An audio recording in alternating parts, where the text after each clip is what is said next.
मकर राशि वाले व्यक्तियों के लिए जुलाई का महीना क्या कुछ खास लेकर आया है, आइए इसके विषय में मैं आपको विस्तार से बताता हूँ। देखिए दर्शकों, यह मासिक राशिफल मैं आपके गोचर कुंडली में ग्रहों की स्थिति एवं नक्षत्रों के चाल के आधार पर बता रहा हूँ। तो आइए सबसे पहले मैं आपको बता दूँ कि आखिर आपके गोचर कुंडली में ग्रहों की स्थिति अभी क्या है। देखिए, आपके द्वितीय भाव में शनि महाराज विराजमान है, वहीं राहु आपके तृतीय भाव में विराजमान है।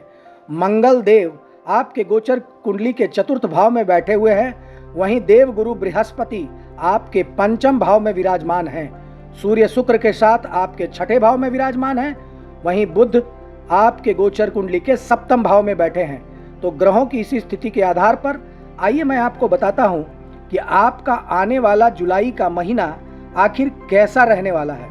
तो आइए सबसे पहले मैं कैरियर के दृष्टिकोण से यह महीना क्या कुछ खास लेकर आया है, इसके विषय में मैं बताता हूं। देखिए, दशम भाव के स्वामी शुक्र महाराज महीने की शुरुआत में आपके छठे भाव में सूर्य महाराज के साथ विराजमान होंगे, जो कि आपकी कठिनाइयों को कम करेंगे। आपके विरोधी बीच बीच में आपको तंग करेंगे, लेकिन ग्रहों की कृपा से आप उनको हराने में या उनको धराशायी करने में एक कसर नहीं छोड़ेंगे और उनकी एक भी चाल कामयाब नहीं होने देंगे, जिससे वे तंग तो होंगे, तिलमिलाएंगे, पर आपको कोई कठिनाई नहीं आएगी। देखिए, आपका कार्यक्षेत्र में दबदबा रहेगा और आप नौकरी में अपनी स्थिति को और भी बेहतर बना पाने में कामयाब रहेंगे। 7 जुलाई को शुक्र आपके सप्तम भाव में प्रवेश करेंगे, जहां पर पहले से ही बुध महाराज विराजमान होंगे। सूर्य भी 16 जुलाई को इसी भाव में प्रवेश कर जाएंगे और इससे आपको कैरियर में और भी अधिकता से अपना काम करने का मौका मिलेगा। आपके अधिकार क्षेत्र में बढ़ोतरी हो सकती है और नौकरी में प्रमोशन के कुछ अच्छे योग भी देखने को आपको मिलेंगे। देखिए, मेहनत पर आप ध्यान दें और मेहनत करते हुए अपने शरीर का भी ध्यान रखें, लेकिन आपकी मेहनत सफल होगी और नौकरी में आपकी स्थिति मजबूत होगी। अगर आप व्यापार करते हैं तो यह महीना आपके लिए उन्नति वाला रहने वाला है और अपनी बुद्धि के बल पर आप व्यवसाय में तरक्की करेंगे। अब आइए मैं आपको बताता हूं कि आर्थिक दृष्टिकोण से यह जुलाई का महीना क्या कुछ खास लेकर आया है। देखिए, महीने की शुरुआत में ही धन संचय के भाव में शनि महाराज वक्री अवस्था में विराजमान रहेंगे, जो धन संचय करने में आपकी पूरी मदद करेंगे। आपके धन में वृद्धि होगी, जो कि बैंक में जमा भी होगा और आपको उसका लाभ भी मिलेगा। बृहस्पति महाराज एक आदर्श भाव पर दृष्टि डालते हुए आपकी आमदनी को बढ़ाने में दिन प्रतिदिन आपका सहयोग करेंगे।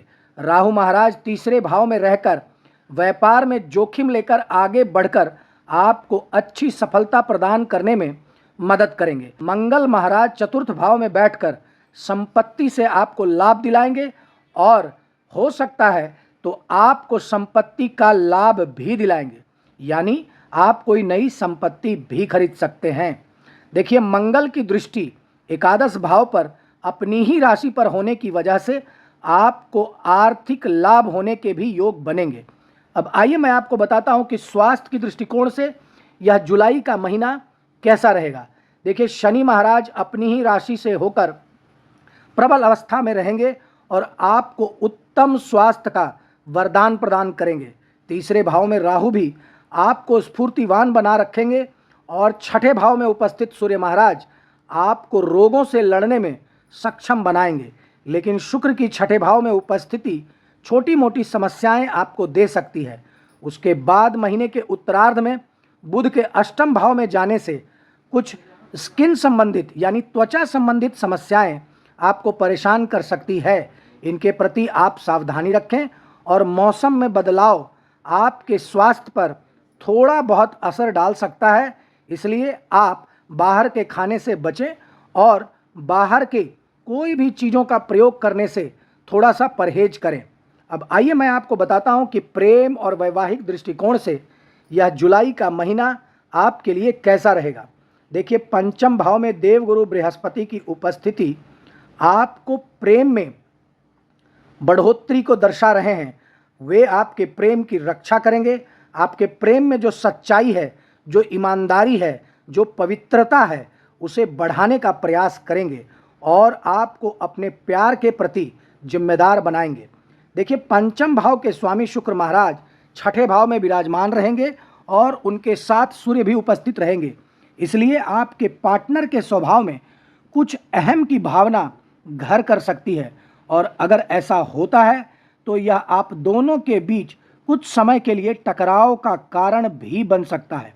हालांकि देवगुरु बृहस्पति आपको संभालने की पूरी कोशिश करेंगे। देखिए, अगर आप विवाहित हैं तो आप दोनों के बीच तर्क वितर्क की स्थिति यदा कदा बन सकती है, जिससे आपस में मुंहजुबानी जंग और अहम का टकराव हो सकता है।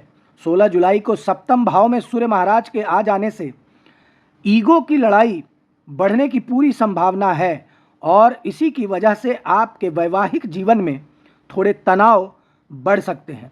अब आइए मैं आपको बताता हूं कि आपको यह महीने कौन से वे महा उपाय करने हैं जिससे कि यह महीना आपके लिए अत्यंत ही सुखदायक और लाभदायक बन जाए।